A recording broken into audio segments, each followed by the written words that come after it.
The monster that married my mom. This is a story that happened when I was very young. It started around the time I was 5, back in the 80s, and marked the beginning of the worst 5 years of my life. I was the result of a teenage unplanned pregnancy, so my mom was a single mom for the first few years of my life. It wasn't too bad, though. My mom and I were not alone. We lived with my mom's parents, my grandparents. My mom's younger sister was also still living at home. We were safe and happy. Then my mom met a guy, let's call him Joe for privacy purposes. Joe seemed like a dream come true. He was nice to me and my mom, took us places, and brought us gifts. It was awesome, and when he proposed, my mom and I were both happy. They got married, and my mom thought we would now be a happy family. We didn't know how wrong we were. It started off great. At first, we left my grandparents and moved into a home together. We had some really good times, but things took a turn for the worse after the first few months. Joe had a really bad temper that would come out when my mom or I upset him. He would yell, throw things, and break stuff. Then he started hitting my mom and me. He would punch and kick us. He got worse and worse. He even started beating me up to get back at my mom. It was a nightmare for 3 years. My mom was too scared to leave him or tell on him.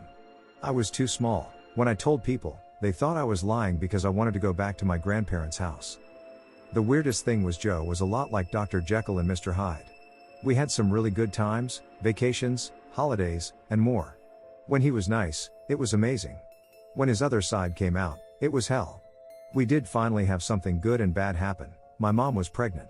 She was happy to be a mom again, and I was excited to be a big brother. It was also bad, though, because we were further tied to Joe, and who knew what he would do to the baby. When my baby brother was born, things were good for a while. We were pretty happy. I had withdrawn a lot, though. I stayed in my room watching TV and reading. I figured out of sight, out of mind. I thought if I avoided Joe, he wouldn't bother me. I should have continued this plan, but I was blinded by the happiness and peace that came with my brother's birth.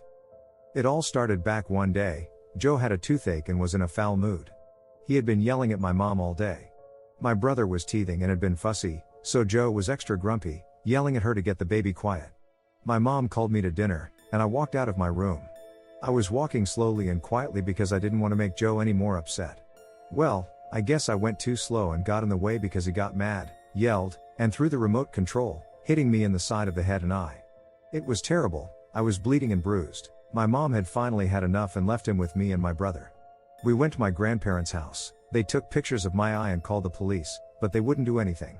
Social services investigated, but they didn't do anything either. We were happy at my grandparents and safe, but Joe was very slick. He called my mom and said the right words, and after a while, talked her into coming back with promises to be better. He actually was for a while, but then he went back to his old ways. He even tried to beat my brother. I took a lot of beatings for him because I love him and wanted to protect him. It all came crashing down one December night when I was 9. My mom had forgotten to pay the phone bill, and the phone got turned off.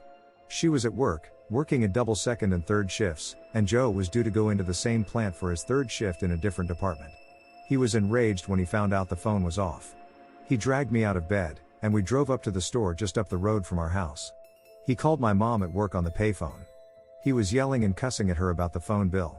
Then he said something that sent chills down my spine. He told her if she didn't get home in an hour, he would kill me. I was terrified. We went back to the house, and I went to my room. Joe kept ranting and raving. I was so scared he called me into the living room and attacked me. He was beating me with a belt all over. He grabbed me and threw me into a wall. He pulled the chin cabinet down on top of me. Then he grabbed a broom and continued to beat me. The beating kept up on and off for several hours. I was in pain and covered in bruises and blood. It was time for him to go to work. He got dressed to go and told me that if I went to school in the morning, he would beat me when I got home. I guess he knew with all my wounds the school would do something. I was scared, but I needed help. I couldn't change out of my pajamas because I hurt too much. I slowly limped my way to my bus stop, barefoot and still in my Incredible Hulk pajamas. The bus driver pulled up, opened the door, took one look at me, got me on the bus, and immediately drove to school. Then everything moved so fast. Before I knew it, I was talking to social services and the police. They ended up taking me to my grandparents, who got custody of me. I was happy to be with my grandparents, whom I love, and happy to be safe, but I missed my mom and my brother. Strangely enough, the police never did anything to my stepfather. It was a different time, I guess. It was a few more years before my mom got the courage and left him, but she finally did. She ended up meeting a high school sweetheart and getting remarried. She and my brother finally had a happy life like I did, and we were back in each other's lives. I found out later that my stepfather had been orphaned at the young age of 5 when his parents and older sister died when his dad's small plane crashed. He was then raised by a very physically and mentally abusive aunt and uncle. It doesn't excuse what he did, but it explains it. I eventually ran into him on social media. I forgave him and let go of the anger and hurt I had been holding on to. He had gotten a lot of mental help and seemed to be doing good. I convinced my brother to talk to him because Joe was his biological dad, and Joe had found his mom's family and extended members of his dad's family whom he lost touch with when his parents died. I told my brother that it would be good for him to meet some of his family from his father's side, as he had never met them. I don't know Midad at all and would have loved to have that connection. As Joe continued to change and work hard to be better, I strangely enough became his biggest cheerleader. He would come to me for advice or to get me to mediate between he and my brother if they bumped heads, as their relationship tended to be rocky. My brother is like my mom, he holds on to grudges a long time. I don't know who I am like, being willing to forgive and forget. I know some of you will think I am crazy for forgiving him and actually helping him, but it really brought me an inner peace, and also I took pity on him for what he had been through as a child.